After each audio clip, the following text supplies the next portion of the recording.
মানুষের কোন কর্মের কারণে একটি বাড়িতে কন্যা সন্তান জন্ম নেয় জানেন? জানুন কি বলছেন ভগবান শ্রীকৃষ্ণ। একমাত্র কন্যাই যে কিনা সব কিছু উজাড় করে দিতে পারে অন্যের জন্য।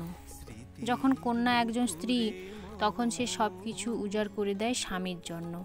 যখন কন্যা একজন মা, তখন সব কিছু উজাড় করে দেয় সন্তানের জন্য। বলাই বাহুল্য, যেদিন থেকে কন্যা সন্তান জন্মানো বন্ধ হয়ে যাবে, সেই দিন থেকে ধীরে ধীরে সৃষ্টিও ধ্বংস হতে থাকবে। শোনা যায়, পুত্র সন্তান পরিবারের মুখ উজ্জ্বল করে, কিন্তু কন্যা সন্তান একসাথে দুটো পরিবারের মুখ উজ্জ্বল করে। প্রথমটি তার জন্মদাতা পিতার পরিবার, দ্বিতীয়টি তার বৈবাহিক জীবনে স্বামীর পরিবার।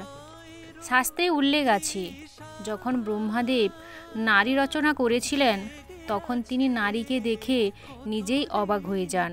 কারণ সৃষ্টির মধ্যে সবচেয়ে সুন্দর ও জটিল রচনা হলো নারী শক্তি। নারীর কাছে অসম্ভব বলে কিছুই নেই। সে যেমন চণ্ডী রূপে অসুর বিনাশ করতে পারে, সেই রকম পরিবারের লক্ষ্মী রূপে আর্থিক উন্নতিও ঘটাতে পারে। পুত্র সন্তান না থাকলে কন্যা সন্তানও শ্রাদ্ধাদি কাজ কর্ম সম্পন্ন করতে পারে। মহাভারতে অর্জুন শ্রীকৃষ্ণের কাছে জানতে চেয়েছিলেন, হে মাধব, কোন কর্মের ফলে একটি বাড়িতে কন্যা সন্তানের জন্ম হয়?